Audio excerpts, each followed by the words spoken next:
Hey, this is Greg Johnson with Blue Book Services, and this is Week in Review. I'm joined as always by Pamela Riemann-Schneider, who is retail editor. Pamela coming to us today from her kitchen, not from her office, but the Yes. lighting looks just as good. Yeah. Uh, you know, that's what you get with when we have quarantine lifestyle. I've got an intruder in my office using it for his own video. So I decided to move it down here. But it's topical because one of these stories that I'm working on goes with some research that we've seen recently. And what came out this week when the IRI and PMA and 210 Analytics did their weekly grocery sales report, and Jonna Parker from IRI mentioned that consumers are getting a little bit tired of cooking, and I'm getting a little tired of being in this room outside of working hours. And of the FMI, what did they even change their name to? The Food Industry Association, FMI. They have their most recent grocery shopper trends reports showing that consumers are having a little bit of fatigue about meal planning. And it's gotten so bad for me that I jumped back on the HelloFresh train. Great. I am so tired of trying to figure out what to feed my family that this weekend we're going to be eating a couple of meals from HelloFresh that I haven't even unboxed yet. This is how they come packaged now instead of all the plastic. If you can recall, back a couple of years ago when meal kits were starting to get hot, I reviewed almost every single one of them here in this kitchen. And it's been a while since I've actually done a HelloFresh, but that's where I am now. I am so tired of meal planning that I've gone back to meal kits. I recall that they had a little bit of a portion issue in that they had a lot, they didn't have enough of the main thing. Yeah, they didn't. Back in the day, I can remember that for my family of four, they had 3 potatoes in one of the side dishes, like 3 little potatoes. I mean, they weren't even like steakhouse potatoes. So I think, but this was when they were first really, really young, because I was an early adopter, trying almost every one of them that I could.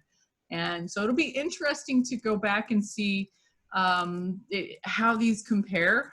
You know, we're a 4-person household right now. They've changed their portion sizes. They've kind of streamlined it to where it's a little more family friendly from what I hear. But it's also, I mean, it's pricey. I got one of those come back to us deals, which most people, if you quit, they come try to get you to come back. And it was still $50 for 2 meals for my family of 4. And then the regular price is around $80 for 2 meals for a family of 4, which is comparable to going out to eat. But not a lot of people are doing a lot of dining out right now. So we'll see how it works out. We'll be doing these this weekend. And normally this would be a weeknight thing for me, just to get in and out of the house and get going. And we're always on the go, but we go nowhere. So every day is the same. Well, if consumers are getting tired of making meals in their kitchen, the obvious solution is going to restaurants. Most of them are open again. Certainly, almost all of them are available for takeout. And then a bunch now you can even sit inside, or a lot of places are having outdoor dining. Some cities are even changing the codes temporarily to allow more outdoor dining and blocking off streets for restaurants, especially on weekends. That seems like a pretty good solution, and that would certainly help that part of the economy. I'm Yeah, surprised except for the 3 restaurants people closest get to it. my house are closed because employees tested positive, like within the last 2 days. Oh, a bunch of them? Yeah. Well, So there's also the problem of people still getting stimulus checks that often are bigger than their checks that they got from their jobs. And so Wall Street Journal had a story about that, how some restaurants are having trouble getting their workers to come back because they would have to take a pay cut and work more. The unintended consequences of the stimulus. yeah. Or people don't get paid enough in their regular jobs. Well, the market usually has something to say about that. Usually. But anyway, I've got some HelloFresh kits to try to freshen up my meal lineup, because I've tried. If content creators right now, anyone who's putting out content trying to target consumers, needs to be talking about easy again, because for a while there, I feel like it was people turned to meal kits because the store was hard to get in and out of and grocery pickup was difficult. And now then it was, let's go culinary, let's go inspiration. And now I've turned a corner to, I'm tired, I'm done. I don't want to see any of this right now. I just want it to be over with. And I want to feed my family a healthy meal, because when they want to go out to eat, they want to eat like chicken, fried, which you can't do every time. So this time, this way at least, hopefully, we'll try some new recipes, and I don't have to think about it, which is what I'm tired of doing, is thinking about how to feed my family. Well, I suspect one of the things that won't be in that kit, it is not in your kitchen, is sweet corn, because poor sweet corn. We had a story this week about how prices have tripled in the past month, and it's just getting harder to find. And with prices that high, the demand is not going to be there, because summer means sweet corn, and it's a real problem right now because there's not much of it. No, and this is the time of year, especially going into the 4th of July week. Some retailers were talking in the PMA roundtable discussion on Wednesday about how they've had to shift gears on promotions, because 4th of July is typically watermelon and sweet corn and cherries. Those are the three things that are huge promotions this time of year. Fortunately, there's a whole lot of other stuff that is plentiful. It's just not the 10-cent an ear corn that you often see this time of year. And it's not even a Midwestern corn thing, because Midwestern corn isn't until the end of July and August.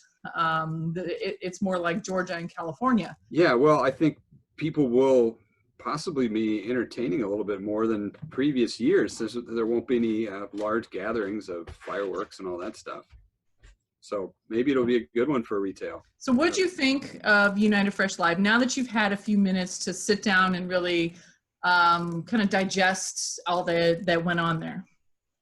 Well, one of the things I have is regret, because toward the end of the week, I got much more comfortable with it and being on the receptions. And in the beginning of the week, I wasn't. And I didn't use my time as effectively as I could have. And so I'd kind of like to go back and have Monday and Tuesday over again. Yeah, the workshops were good. Mm-hmm. And those are still on demand. For some reason, it doesn't feel as the same on demand. When you're watching it live, like, it's important and it's breaking, and I have not gotten that feeling watching them after the fact. Yeah, I actually noticed when I went into some of the workshops, when they were supposed to be live, they were actually a replay, and you could tell because it popped open the YouTube, and I was like, wait a minute, this isn't live. Close it. I'll come back later. So there is a certain urgency and exclusivity that you feel when you know that it's happening and you're participating in it happening. So I've definitely encouraged, it's like a live webinar versus a recorded webinar. I don't like recorded webinars. I want to know that it's live. I want to know that I can ask a live question. I want to know that it's actually happening. And there's a difference between that and something that that somebody put together 2 weeks ago and maybe came in and edited. And I want it to be messy. I want it to be the kids walking in, although if my kids walk in one more time while we're recording this, I'm going to lose my mind. It's authentic. That's right, So yeah, I encourage other trade show organizers. We've got a couple of them coming up. PMA's food service is going to be virtual, and then we've got a couple more days to find out whether or not PMA is going to have a live Fresh Summit. It's got to be live. It's got to actually be happening, so that people feel like they're part of it and feel like they're actually doing it. Because the replay, it's there and it's great to have, but there's not the urgency of making sure that you're included in it. As far as booths go, I really enjoyed walking through the booths. I did talk to a few retailers, and they had some mixed feelings. Some of them liked the idea. They sat in a conference room that, the category managers, they took it seriously, and they divide and conquer and went through booths. And sometimes when they were going through the booths, they didn't get chatted. And I'm not going to fault United Fresh for that, because United Fresh did everything that they could to make sure that retailers were engaged, especially with this being so new to the industry. What else could they do? They brought them here. You can lead the horse to water, but you can't make them chat you, I guess. So the one key takeaway that I have from that, though, is that there's so much accountability on the digital paper trail. You know that the retailer came, you know if no one chatted them up, and they know if you didn't chat them up. You've got some data and some analytics to go through, so that you're armed with those tools, and then you can reach out to them later and say, hey, we noticed we missed you at our booth. Let's talk about what we can offer you, and then, you know, what are your needs, and how can we work together. So the digital paper trail on a virtual conference is invaluable, and maybe if someone didn't have the experience they were hoping for, this was the first one out of the gate.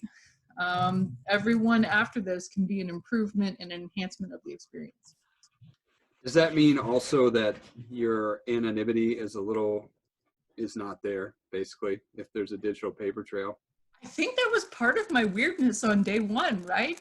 Were you a little concerned that they were going to see who's at their booth when you were going, like, trying to figure out if you're going into a booth?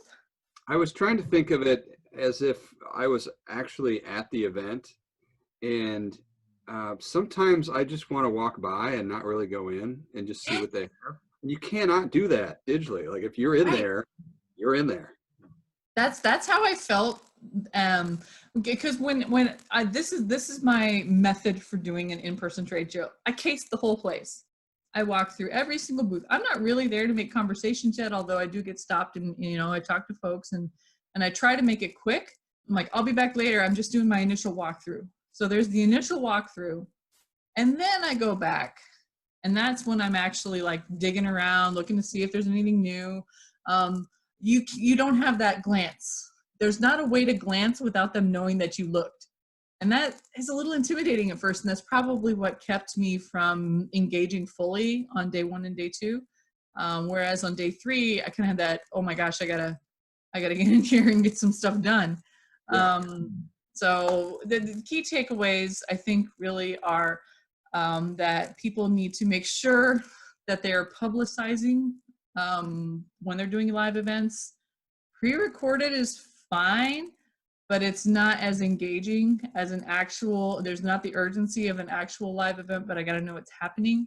And then the digital paper trail, you need to follow up and make sure that if you missed somebody, I'm starting to get emails of, we noticed you stopped at our booth, we hope you found everything you wanted, let us know if we can do anything further. So I think overall, it was, for the timeline that people had to prepare for this, the execution was great. You couldn't ask for more, really, given the circumstances. And it's really laid a base for everyone else who is looking at making this decision. I'm looking forward to seeing if the experience is better, knowing that the audience is a little bit more comfortable with it too. Mm-hmm. All right, well, that's it for the week in review. If you are not getting the Produce Reporter newsletter, you are missing out. Go to producebluebook.com and sign up.